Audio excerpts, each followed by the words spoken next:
Dean Martin was eating his usual dinner at La Familia restaurant when the phone rang.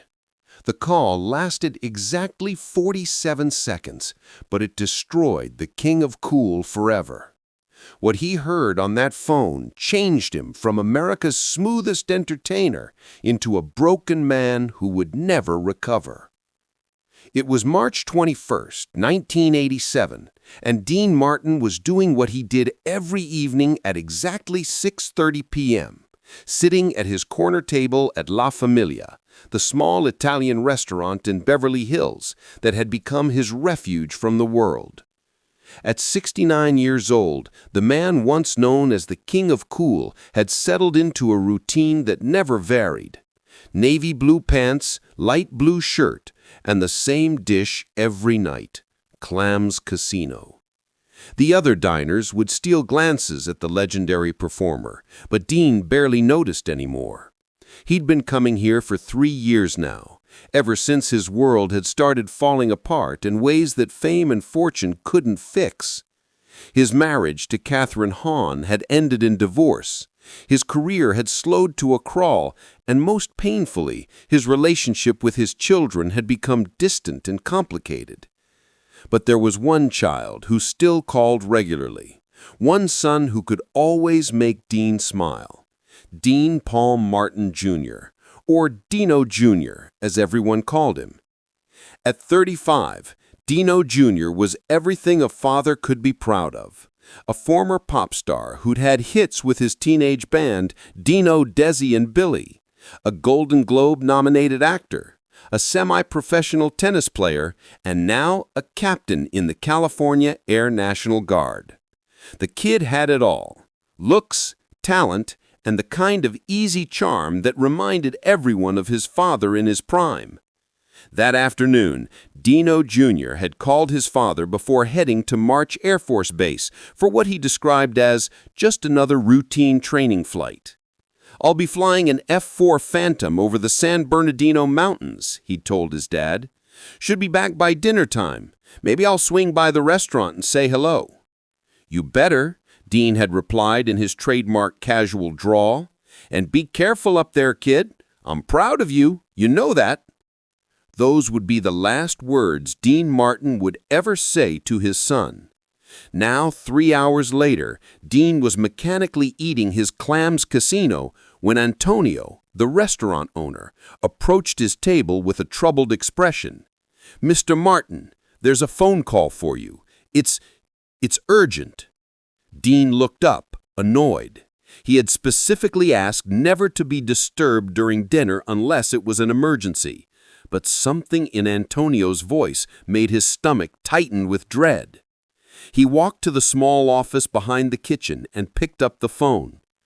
"This is Dean Martin." "Mr. Martin, this is Colonel James Patterson from March Air Force Base. Sir, I'm calling about your son, Captain Dean Paul Martin." Time seemed to stop. Dean's hand gripped the phone so tightly his knuckles went white. "What about him?" "Sir, I'm very sorry to inform you that your son's aircraft has gone missing during a training exercise over the San Bernardino Mountains. We lost radio contact approximately 3 hours ago." The words hit Dean like a physical blow. Missing. The word that no parent ever wants to hear. Missing how? Dean's voice was barely a whisper. "Sir, Captain Artin and his Weapons Systems Officer Captain Ramon Ortiz were conducting low-altitude training exercises when weather conditions deteriorated rapidly. We believe they encountered a severe snowstorm. Their aircraft disappeared from radar at approximately 4:30 p.m. Dean felt the room spinning around him. His son, his golden boy, was somewhere out there in the mountains, possibly injured, possibly worse. "Are you looking for them?" "Yes, sir. We have multiple search and rescue teams deployed, but the weather conditions are making it extremely difficult. We're doing everything we can, Mr. Martin." Dean wanted to ask 1,000 questions, but his throat had closed up. Finally, he managed to croak, "I'm coming out there." Sir, I understand, but there's nothing you can do here that we're not already doing. We'll keep you informed of any developments." The call ended. Dean stood in the small office, still holding the dead phone, as the reality of what he just heard began to sink in. His son, his golden boy, was somewhere out there in the frozen mountains, possibly injured, possibly worse. Dean stumbled back into the restaurant, his face pale as death. The other diners noticed immediately that something was terribly wrong. The king of cool, the man who never lost his composure, looked like he'd seen a ghost. Antonio rushed over. "Mr. Martin, what's wrong?" "My son, my boy, is missing." For the next 6 days, Dean Martin experienced a hell that no parent should ever endure. The waiting, the constant phone calls with no news, the false hopes and crushing disappointments, the reporters camping outside his Beverly Hills home, the well-meaning friends who didn't know what to say. He barely slept, barely ate. He just sat by the phone, waiting for news, any news about his son. Frank Sinatra came by on the 3rd day and found Dean sitting in his living room, still wearing the same clothes from 3 days earlier.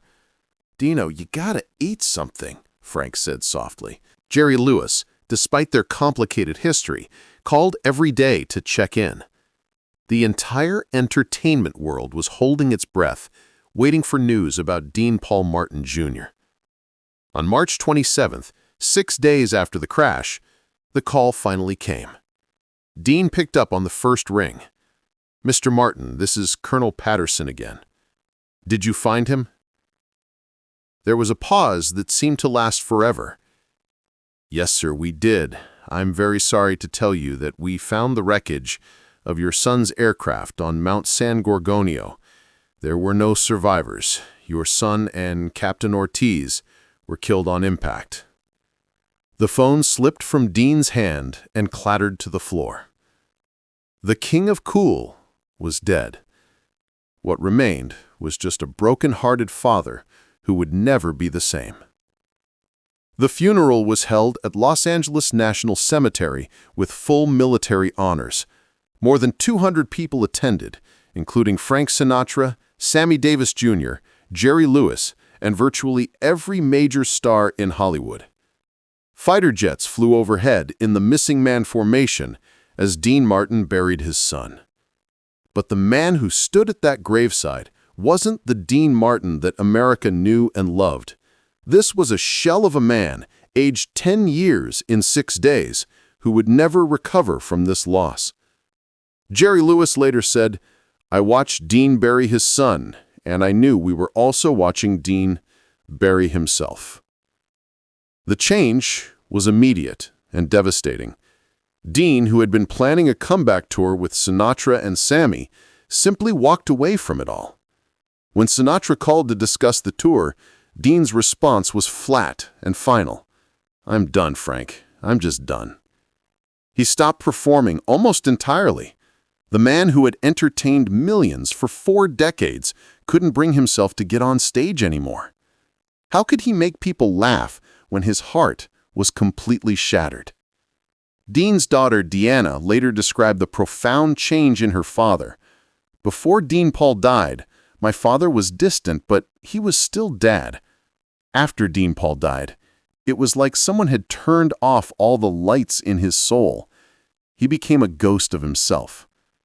Every evening at 6:30 p.m., Dean would still go to La Familia restaurant. He'd sit at the same corner table, wearing the same navy pants and light blue shirt, and order the same clams casino.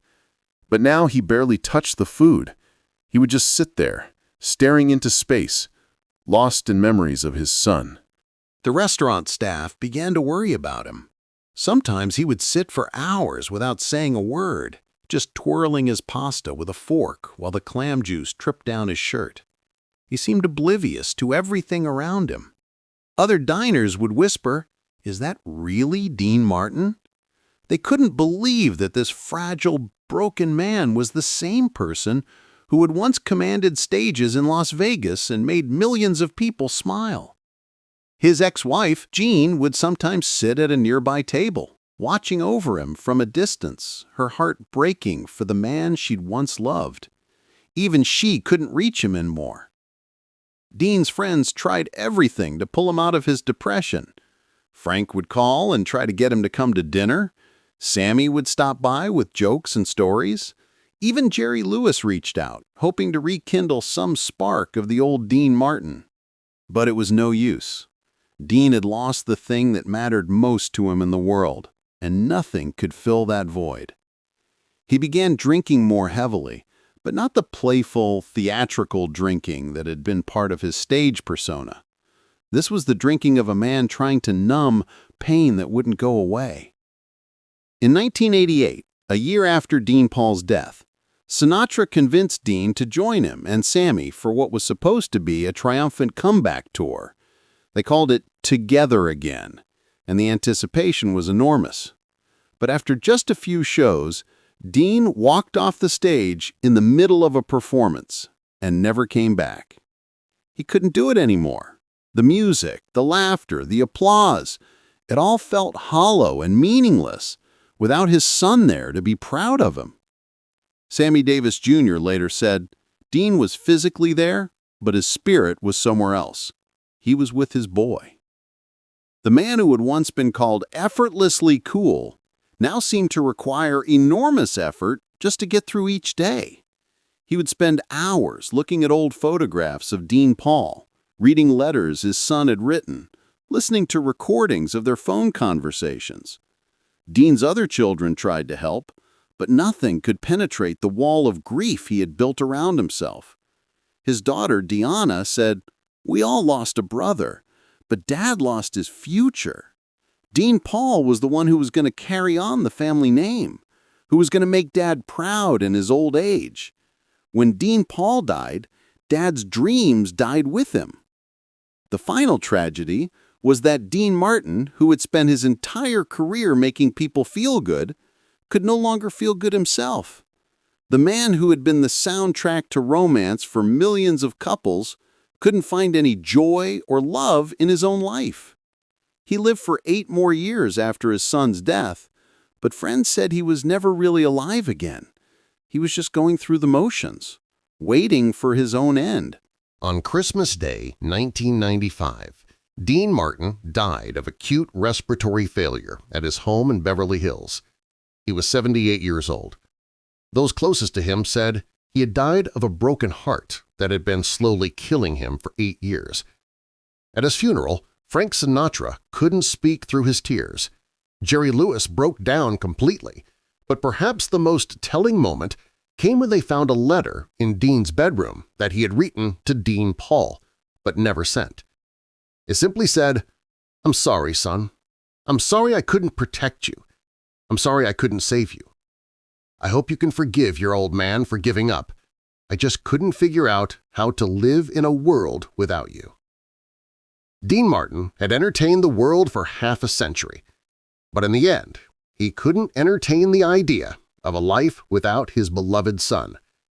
The phone call that lasted 47 seconds had indeed destroyed the king of cool forever, proving that even the smoothest, most composed man in show business was no match for a father's broken heart.